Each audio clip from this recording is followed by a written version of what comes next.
Hello. In this video, I'm going to tell you 2 ways that a generational curse can be placed on your family and how you can remove this curse. My name is Vanessa. I'm a healer, a light worker, and I'm here to help you. The first way a generational curse can be placed on your family is also the least common of ways that this happens. And that is that someone actually places a curse on your family through black magic, or through a strong intention. And this is less likely to happen because most people who practice black magic enough to understand how to create a strong enough spell or curse that would cause a generational curse also know that this takes a great toll on themselves. It takes a great energy, and also it can come back to them tenfold negatively. So unless there was some serious, reason for this person to do this, to take their energy and the outcome of their life in order to place a curse on you and your family, then it is more likely that this is not the way that your family has received a curse. But it is still likely, and I did want to mention it. The second and most common way that a curse is placed on a family and can follow generation after generation is through the belief that a curse has been placed on your family. So I'm going to draw a little example here.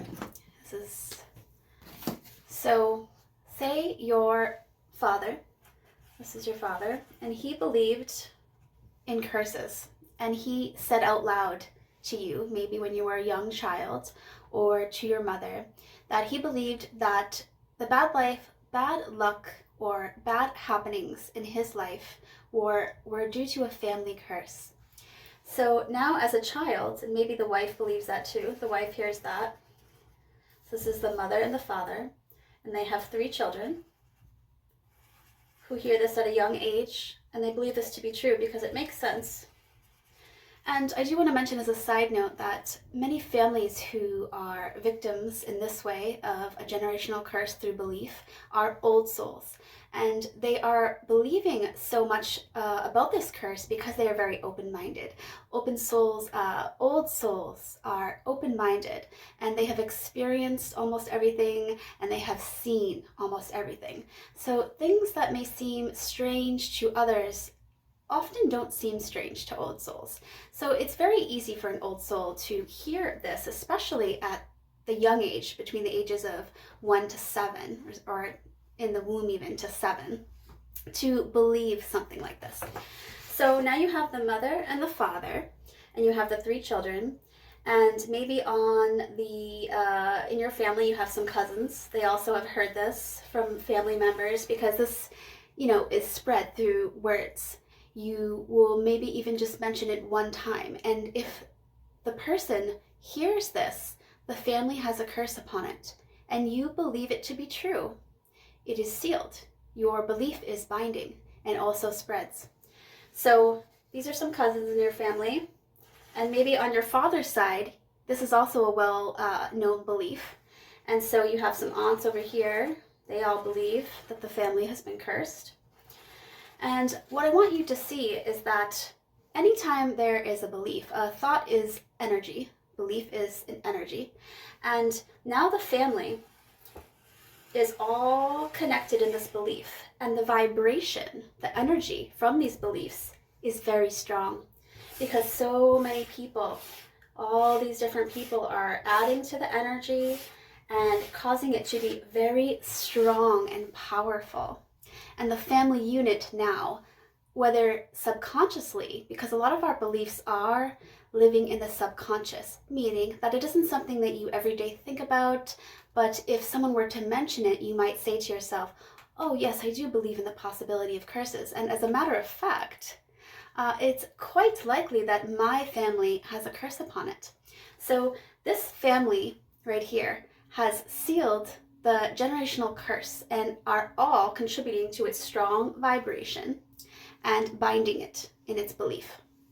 So if we know that beliefs are binding, then now we know how to undo the curse.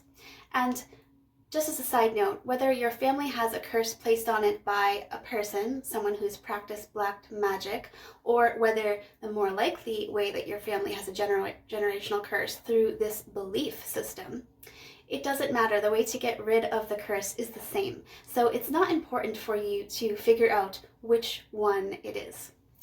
So what we do is we need to break this circle of chain, okay? And the more family members that we can get to break the cycle, so if a person here, they are going to do a ceremony, which is one of the ways I'm going to tell you about how to start to break this generational curse and the belief of your generational curse. So as each family member starts to break this belief, the vibrational strength will start to weaken. So say this person breaks it, then this person. Now these people, they're going to be free of the curse, and also the vibration through the family unit will become weaker. So this will open up the possibility for other family members, maybe who you are not even in contact with, to have the ability or for things to come into their lives to help them also break the curse. So not only are you helping yourself when you remove this curse from you, you are also helping your family as a whole. So now let's get into how do you break a family curse. So the first thing that you need to do is acknowledge and be aware that you have a belief that whether it's strong or weak, that you have a belief that you have a family generational curse. And this is a reason why there are certain patterns in your family. For example, in my family, all women, after my grandmother, have not been able to have a successful relationship with a man or anyone, a relationship. And so I was having a conversation with my mother, and this topic of family curses came up. And I thought, wow, I love this. I'm going to dive right in and study this and meditate on it and ask my guides to help me understand this. And so it is. So the first thing that you're going to do is have a ceremony where you are going to get candles and some sort of smoke, a sage, a bushel of sage, or any other type of wood, the palmanto, and you're going to light this and you're going to clear the energy in the room, and you are going to light candles. I advise you to get at least 4 or 5 candles. And as you light each candle, you are going to say out loud, "My family is blessed. My family is free from anything holding them back, and I release all beliefs that my family has been cursed. I believe fully that we are the masters of our own worlds. My family is free. I am free. I am love, I am guided, and I am not held down by anything." Now, feel free to change those words to any that suit you more. But the purpose of the ceremony is to start to undo the belief that you have that your family has a curse upon it.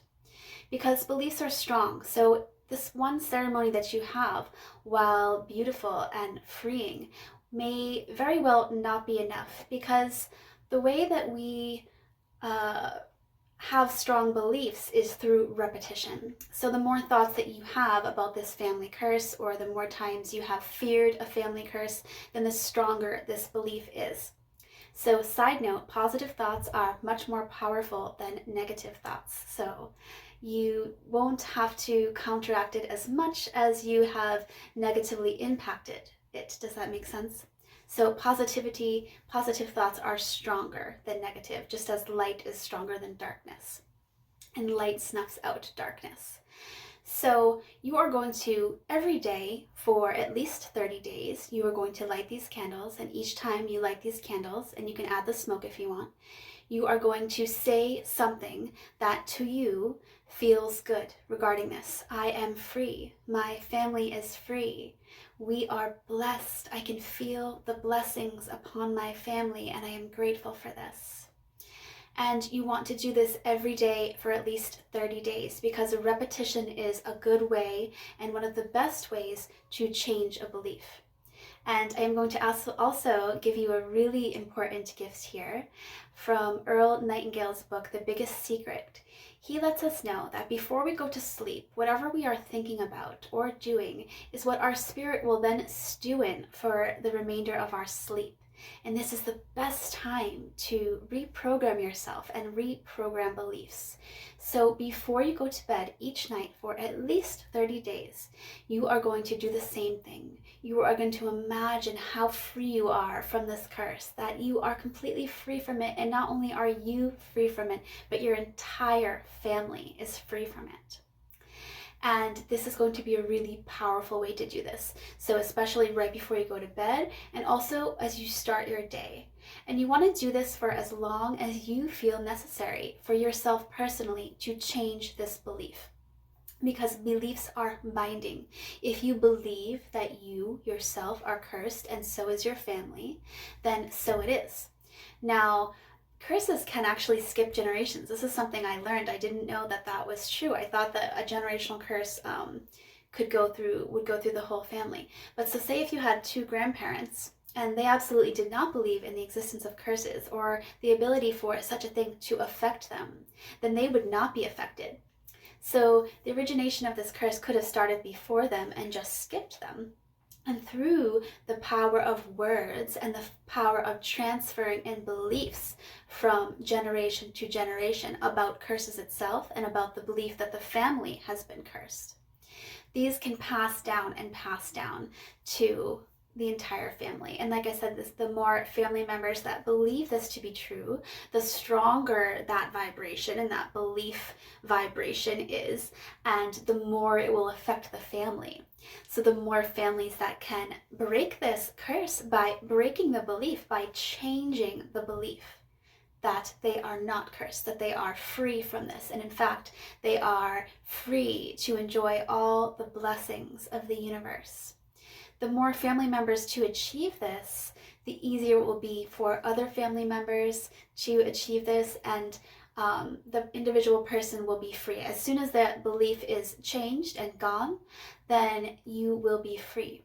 Beliefs are binding.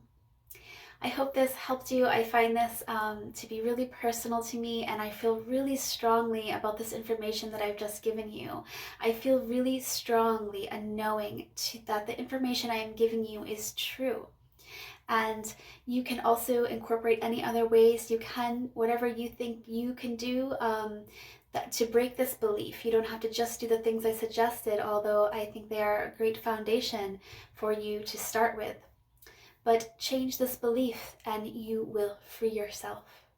I love you so much and I can't wait to connect with you soon. If you haven't done so already, please hit the subscribe button and the bell. Thank you.